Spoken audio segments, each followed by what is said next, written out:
first set of pictures, Calvin comes up to Hobbes with a piece of paper in his hand. And he says, "Here, Hobbes, I've drawn up a friendship contract for you to sign." A contract? Right.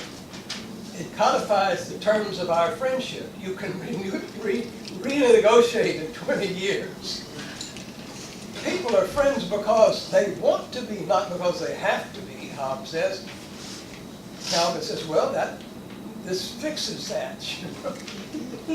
And Hobbes said, if your friends are contractual, you don't have any. I don't think Calvin understands about friendship. In the second set of pictures, he comes running, terrified, and says, "Run for your life. There's 1,000,000 angry hornets coming." So Hobbes runs with him, and Calvin says they're insane with rage. They'll sting anyone in their path, lousy bugs. And Hobbes says, what are they mad about? He says, I've been throwing rocks at their nests all morning. So he runs where Hobbes is. Hobbes looks in the tree. A real friend wouldn't take their side. I don't think a friend would bring an angry horde of hornets to where his friend was, especially when he had stirred him up all by himself. So here are some Bible thoughts about companionship. Let's read them together. Proverbs 12:26. The righteous is a guide to his neighbor. Psalm 1:1. Blessed is the man that walks not in the counsel of the ungodly, nor stands in the way of sinners, nor sits in the seat of the scornful. Proverbs 27:6.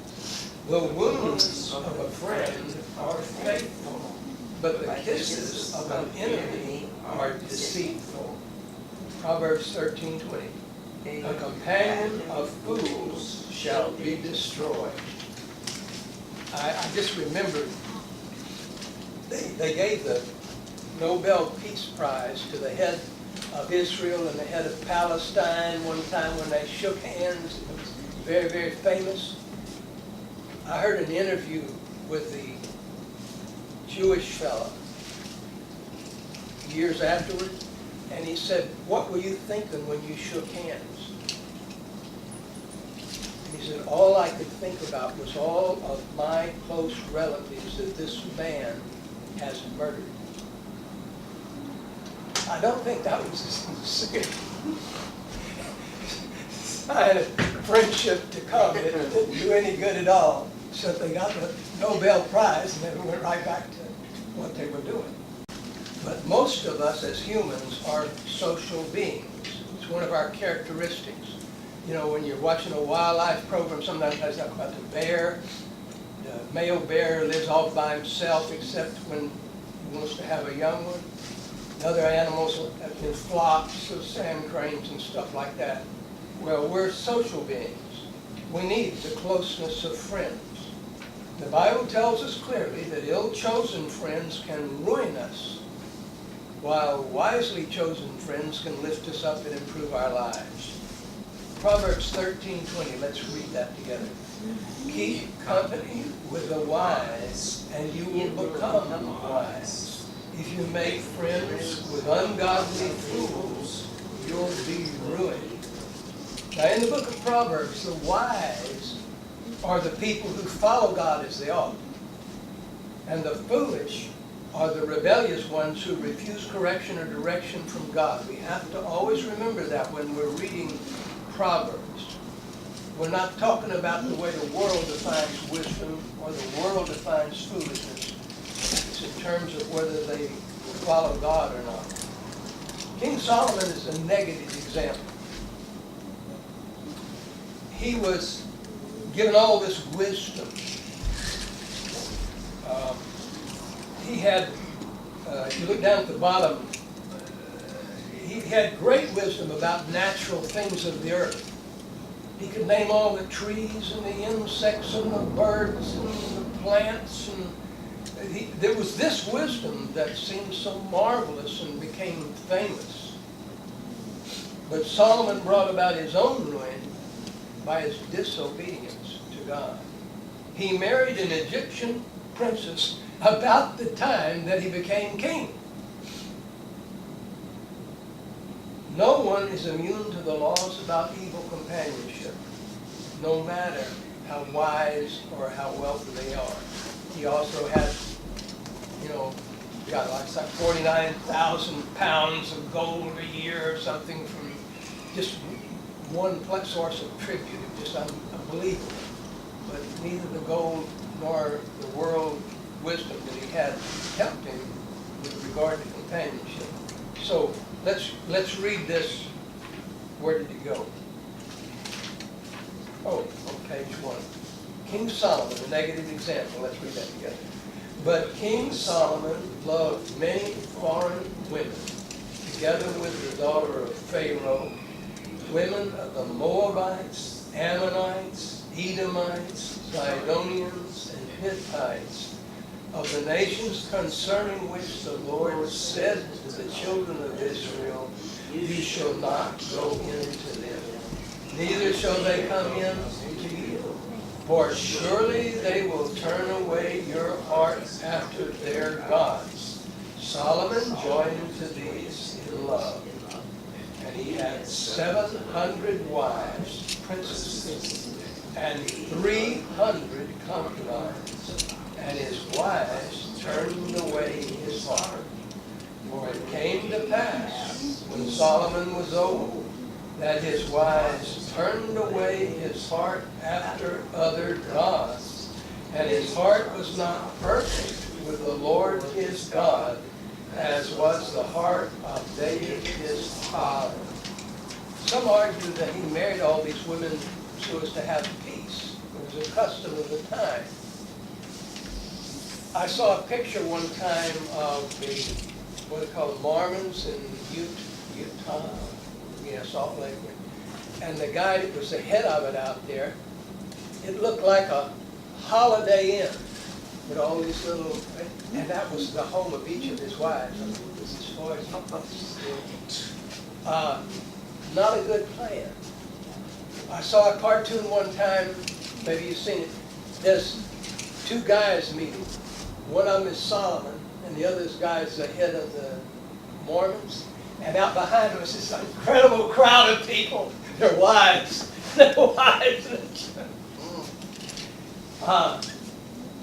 But all of that was against God's law. He knew it, but he did it anyway. And that's just proof that just because we understand the law of God doesn't make it immune. Doesn't make us immune to that.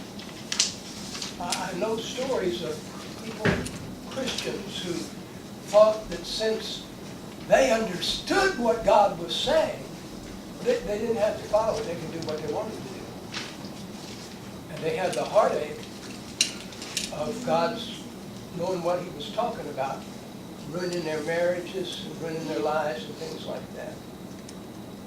Page 2. So, choosing companions wisely. These are just some thoughts from God. They're not my thoughts. 1, don't act too quickly. 1 Timothy 5:22. Let's read that. Don't be in a hurry to place your hands on anyone to ordain him. Don't participate in the sins of others.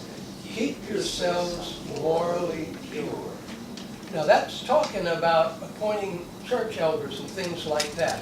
And they used to lay their hands on them in a ceremony. They want everybody to know that brother so-and-so has been, it's going to be an elder here. And that was the laying on of hands. It was just the approval. Didn't impart power, it just noted approval.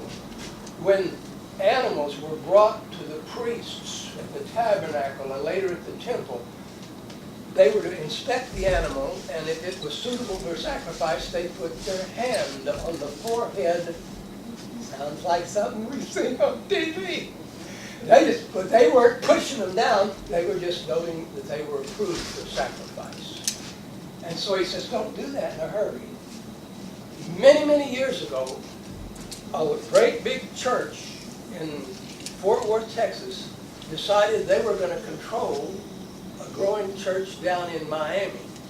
So they sent 3 elders. They were qualified elders. And they showed up, came in one week and one another. That's a good guy, and they'd been an elder where they came from. So they appointed them elders. Boom! They changed everything there. They made a mistake. They didn't follow God's law. And sometimes we can make a mistake choosing a friend and making a declaration of friendship with them. Buddies for life or something, when we don't really know them and they don't know us. Number 2, give preference to church brethren. Romans 12, 9 through 10. Let's read that. Love sincerely, hate evil, hold on to what is good. Be kindly affectionate one to another with brotherly love. In matters of honor, preferring one another. We have a right to expect that a true Christian is going to act more honorably. Not that they always do, but we have a right to expect that they'll deal more honorably than just some people out in the world. So if you were going to a picnic and you didn't even know these people and they were all sitting around popping down their beers and, like a lot of people do it, whatever they call that, they do all morning before a football game over there. Would you leave your small children with them? You don't know what kind of companionship and stuff, Or if there were some Christian people there and they were having some Fritos and dip and Coca-Cola or whatever, coffee, you might be more inclined to expect honor from them. So when we're looking for companionship, we need to think about what kind of people they are. I used to ask girls at the academy, why would you date somebody that you wouldn't marry?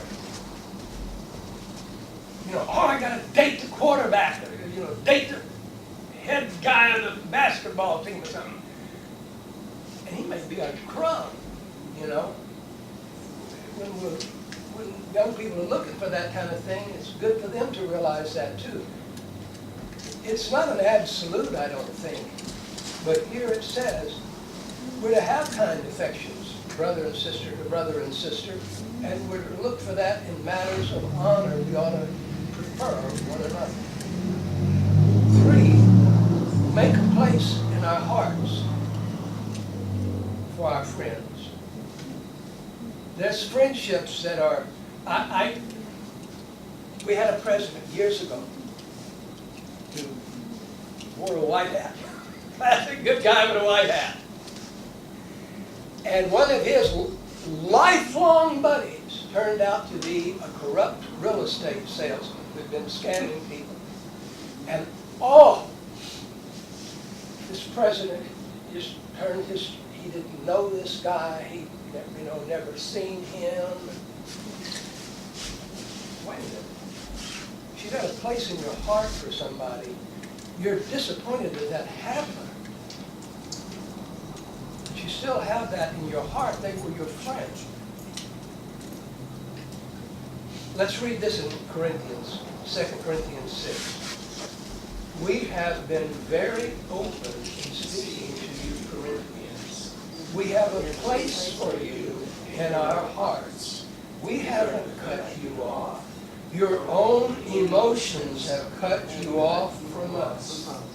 I'm talking to you as I would talk to my children. Treat us the same way we've treated you. Make a place for us in your hearts too. You think, the first letter that he wrote to the Corinthians corrected them for more things, I think, than any other church that was written to in the New Testament. They had problems running out their ears. And he just told them straight, openly about it. And he says, but I never cut you off. Your own emotions have cut you off. I still have the place in my heart for you, Corinthians. You need to open up your heart to me and let there be a place in your hearts for me. And he still expressed confidence that they were going to clear up the problem, which they did. And you can ask Bible people, you can ask preachers. What if you had a church like the Corinthians today? Well, you wouldn't call that a church. Very idea. Only answer I have ever gotten. And I always ask you, why did the Apostle Paul call them a church? They had all those problems, but they were still a church. And today they'll cut people off from being a church because a guy wore a green hat or, the least little thing they can find about doctrine. And the Corinthian church just had an amazing amount of problems. And yet Paul kept a place in his heart. And that's the value of friendship. Companionship is the good feeling of being with close friends who share common interests or common goods. If the only emotion is the outside event, maybe there's not so much friendship. I used to have a saying that said, true friendship exists when you don't have to talk. You can just be close.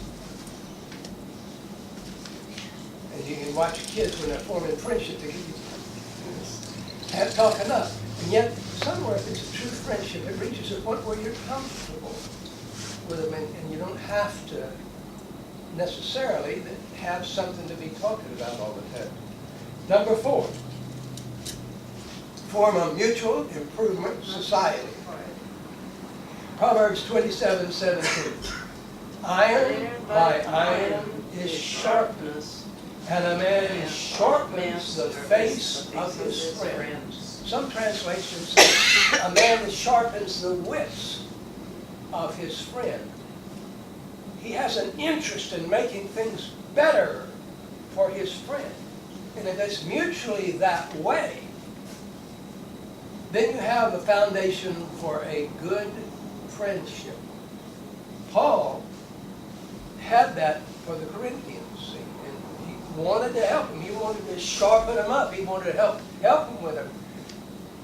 They needed to open up and receive some of that.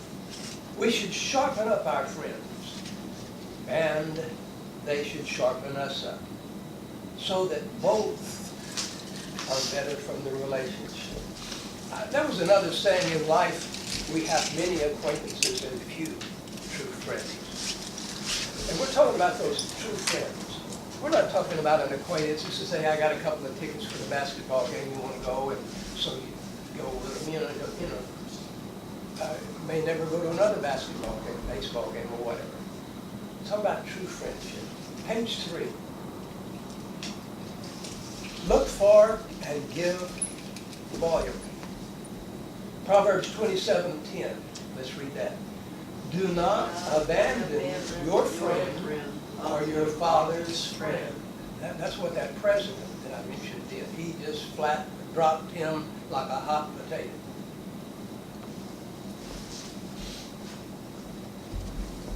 Proverbs 17:17. A friend always loves, and a brother is born to share trouble. But he was born to share trouble. He didn't back off and say, no, we got enough troubles of our own over here. They were his friends and neighbors, and he was going to help. Number 6, be willing to give as well as to receive the benefits of friendship. Proverbs 18:24, let's read that. A man that has friends must show himself friendly, and there's a friend that sticks closer than a brother. If somebody is always hostile to you, they're probably not going to make a good friend. And if you're always hostile when you think about them, that's probably not the foundation for a good friendship. And you sometimes in the job or in the school, you get put on a committee with somebody you really don't like. Well, just because you're on the committee doesn't mean you like it, or friends, or you're going to buddy up. People have to show themselves friendly. That's after all what the handshake is, or the how, or all that, you know, the Mideastern type of kiss, of embrace. It's showing a person, I'm not going to kill you, I want to be your friend. Ecclesiastes 4, 9 through 12. Friendship with values, Proverbs 27, 6. The wounds of a friend are faithful, but the kisses of an enemy are deceitful. A friend trying to help may say something that hurts. You know, take some. I tried to watch one of these television programs where it was supposed to be America's Talent or something, and it was awful. And at the time, the hosts and judges mocked the people, like the old Gong show was up. It was mocking people. And some of those people needed a friend to tell them, look, you can't sing, you don't need to go in that program. Now, you would like to hear that, but man, it sure would have been merciful instead of going out there and being made a fool of and embarrassed publicly by these people the way they were doing it. And I turned it off. I said, that. Who in the world would watch that? To me, that's a sign of a sick society when they want to do that kind of thing. If you really care about somebody, it's better to hurt their feelings. As a friend, you have to say that. As a friend, I got to tell you this, and hope you don't get mad at me about it. But the kisses of an enemy, sweet talk, somebody sweet talk those people and get on there and they can sing. Once in a while I hear in the trailer parks up in Silver Hills, they do this where they play the music to a song on a machine and somebody takes a mic and sings it. And they had some that sounded like cats fighting. And I thought, why are these people in there sitting and listening to that? And one thing I figured was sooner or later it would be their turn to do the same thing. And I was amazed. Ecclesiastes 4, 9 through 12. Let's read that. Two people are better than one, because together they have a good reward for their hard work. If one falls, the other can help his friend get up. But how tragic it is for the one who is all alone when he falls. There is no one to help him get up.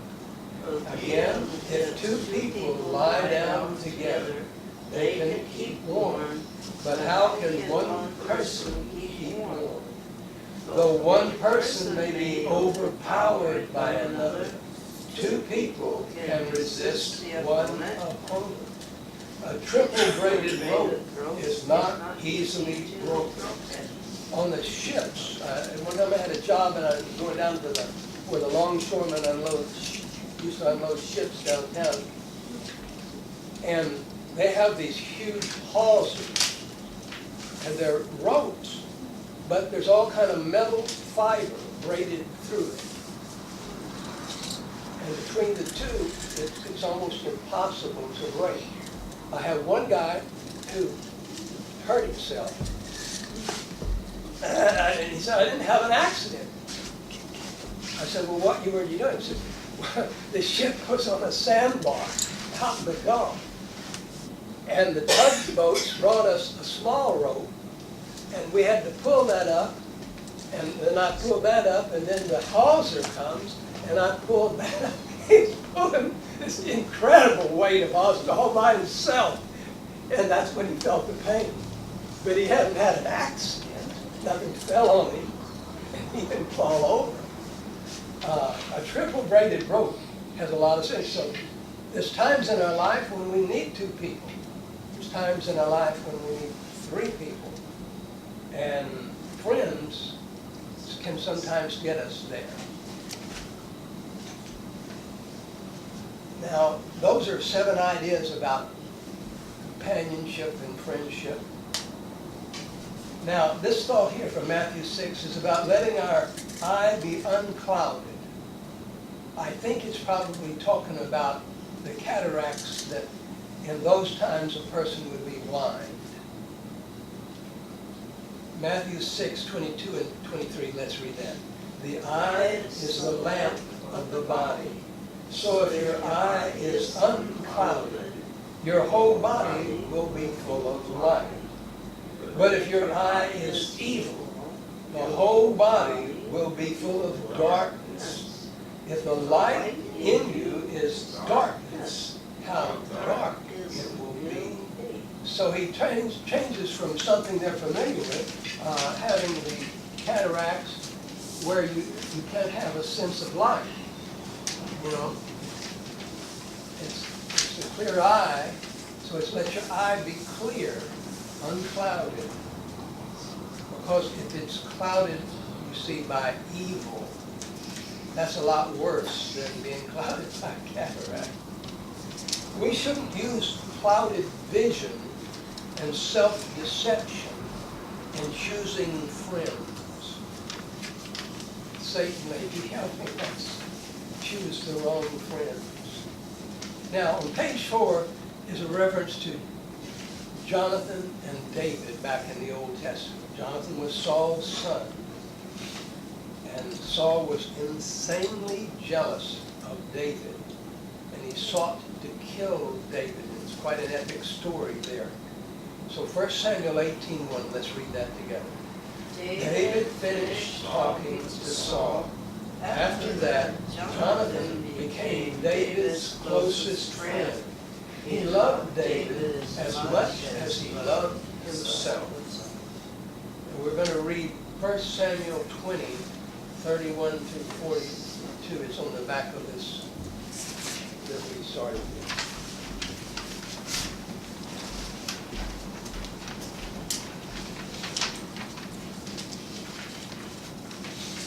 Jonathan asked to save David. Let's begin. As long as Jesse's son lives on earth, neither you nor your right to be king is secure. Now send some men to bring him to me. He's a dead man. Jonathan asked his father, why should he be killed? What has he done? Saul raised his spear to strike him. Then Jonathan knew his father was determined to kill David. Jonathan got up from the table very angry and ate nothing that second day of the month. He was worried sick about David because Jonathan had been humiliated by his own father. In the morning, Jonathan went out to the country to the place he and David had agreed on. Jonathan had a young boy with him. Run, he told the boy. Please find the arrows I shoot. The boy ran, and he shot an arrow beyond him. And when the lad was come to the place of the arrow which Jonathan had shot, Jonathan cried after the lad and said, is not the arrow beyond you? Jonathan added, quick, hurry up, don't stand there. Jonathan's young servant gathered the arrows and came to his master. The boy had no idea what was going on, but Jonathan and David understood. Then Jonathan gave his weapons to the boy. He told the boy, take them back into town. When the boy had left, David came out from the south side of the rock and quickly bowed down 3 times with his face touching the ground. Then they embraced each other and cried together. But David cried loudest, go peace, Jonathan told David. We have both taken an oath in the Lord's name, saying, the Lord will be a witness between me and you, and between my descendants and your descendants forever. So David left, and Jonathan went into the city.